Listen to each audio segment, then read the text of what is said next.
Market లో invest చేసి మీ డబ్బులు డబుల్ చేసుకోవాలనుకుంటున్నారా? సుందరరామిరెడ్డి గారి లైవ్ సెమినార్ కి అటెండ్ అవ్వండి.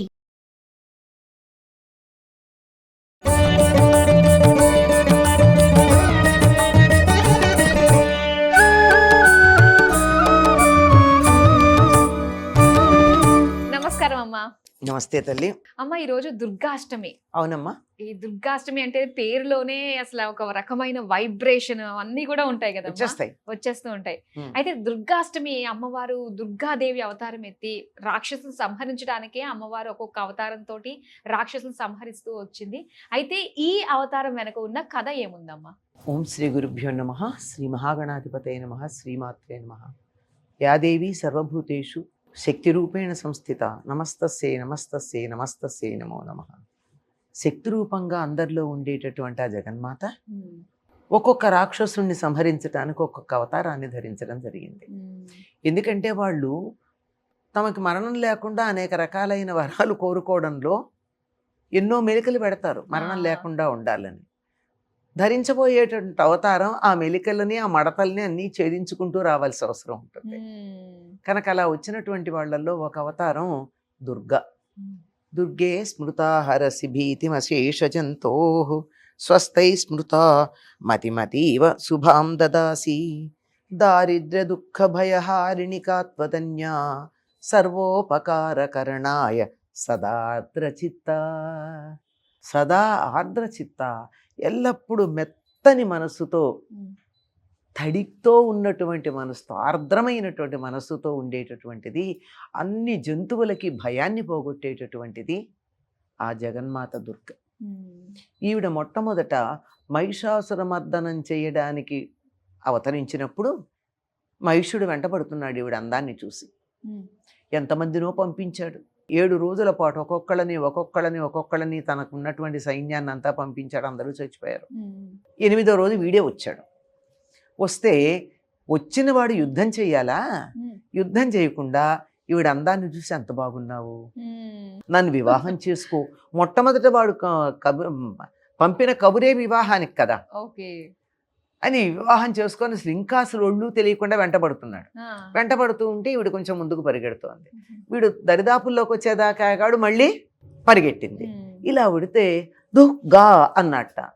పొందడానికి వీలు లేనిదానా, సమీపించటానికి వీలు లేనిదానా, నేను నిన్ను సమీపించలేకపోతున్నాను, దుర్గా దుర్గా దుర్గా అని పిలిచాడు. నేను నీ దగ్గరికి రాలేకపోతున్నా. ఆవిడ పేరు ఏమిటో ఇంకా తెలియదు. అప్పుడు ఆవిడ్ని దేవి అన్నారు. అంటే వెలుగులమయంగా అవతరించింది గనక దేవతలందరూ వెలుగు ముద్దగా ఉంది గనక దేవి అన్న పదం వాడారు. అంతేగాని ఆవిడకి ఎవరు ఏం పేరు పెట్టలేదు. వీడే మొదటిసారి దుర్గా దుర్గా దుర్గా అని అరిచాడు.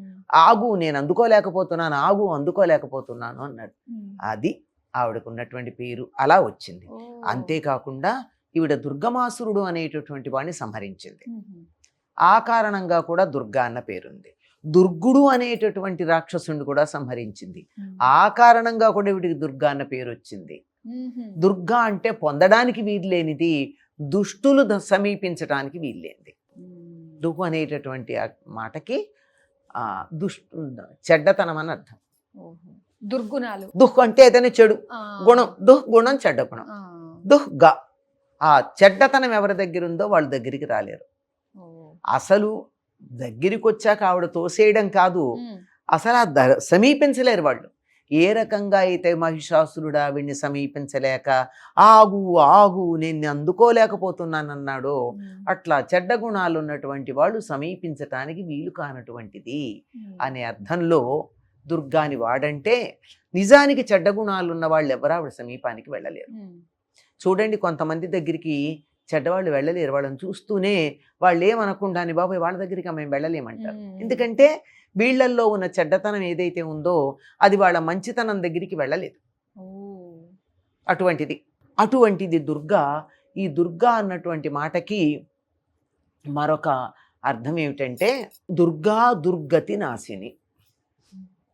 దుర్గా అనే దానికి అర్థం దుర్గతులను పోగొట్టేది అని అర్థం. దుర్గతులు అంటే వాళ్ళ దుర్గతికి పాలయ్యారండి అంటాం. అంటే ఉన్నత స్థానంలో నుంచి పడిపోయారు. ఒకప్పుడు కోట్లకు అధీశ్వరులు, ఇప్పుడు రూపాయలు కూడా లేవు వాళ్ళ దగ్గర. అట్లాంటి వాళ్ళని ఏమంటారు, వాళ్ళ గతి ఏమిటో చూడండి అంటాం. గతి అంటే అక్కడ ఉన్నటువంటి స్థితి ఎలా వెళ్ళిపోయారని. అటువంటి దుర్గతి కలగనీయదు తనకి నమస్కారం చేసిన వాళ్ళకి. ఇక్కడేనా? కాదు. చనిపోయిన తర్వాత కూడా దుర్గతులు లేకుండా సద్గతులు కలిగించేటటువంటిది. ఎవరన్నా చనిపోతే ఏమంటే సద్గతి ప్రాప్తిరస్తు అంటాం. అంటే చనిపోయిన తర్వాత సద్గతులు ఇస్తుంది. ఇక్కడ ఉండగా కూడా దుర్గతి అనేది రాకుండా దూరంగా ఉండి రక్షించేటటువంటిది అటువంటి దుర్గ. ఈవిడ ఎలాంటిది? విద్యుద్ధామ ప్రభ అంటే మెరుపు తీగలాగా మెరిసిపోతూ ఉంటుందిట. 8 చేతులలో అనేకమైనటువంటి ఆయుధాలు ధరించి ఉంటుంది. సింహవాహినిగా ఉంటుంది. కానీ మనకి విజయవాడలో ఉండే దుర్గాదేవి సింహవాహినిలో ఉందా? పెద్ద పులి ధరిస్తుంది. పెద్ద పులి దాన్ని దీన్ని కూడా ధరించగలిగే, ఎక్కి స్వాధీనం చేసుకోగలిగినటువంటిది. అంటే సింహాన్నైనా అధిరోహించగలదు, పెద్ద పులినైనా అధిరోహించగలదు. సింహానికన్నా పెద్ద పులి భీకరం. సింహం ఆనుపానులు చూసి మీద పడుతుంది, పెద్ద పులికి ఆనుపానుల్లో మీద పడ్డమే ఉంటుంది. అందువల్లే సింహమే మృగరాజు అయింది కానీ పెద్ద పులి కాలేదు. కనుక దాన్ని కూడా అధిరోహించగలదు, సింహాన్నైనా అధిరోహించగలదు. ఎక్కడైతే దుర్మార్గులు ఉన్నారో వాళ్ళందరినీ చీల్చి చెండాడగలదు. వాళ్ళెవరూ తన దగ్గరికి రాకుండా చూడగలదు. తన దగ్గరికే కాదు, తన భక్తుల దగ్గరికి. ఇంకొకటి ఏమిటంటే ఈవిడ భక్తులని దుర్గంలాగా కాపాడుతుంది. దుర్గము అంటే కోట. అద్దాలు ఉన్నాయి దుర్గా అంటేనే అసలు. అంతే కదా, దుర్గం అంటే కోట. కోటలాగా రక్షిస్తుంది. ఆవిడని ఎవరైతే తలుచుకుంటారో వాళ్ళ చుట్టూతో ఒక కోట గోడ ఉన్నట్టే. ఆ తల్లి మనని ఒక కవచంలాగా, ఒక కోట గోడలాగా రక్షించేటటువంటిది. అటువంటి దుర్గా ఎక్కడుందో తెలుసండి? మనకి దగ్గరలో ఉంది, విజయవాడలో. స్వయంగా ఆలయంలో అక్కడ కొండ మీద ఆవిర్భవించటం జరిగింది, ఇంద్రకీలాద్రి మీద.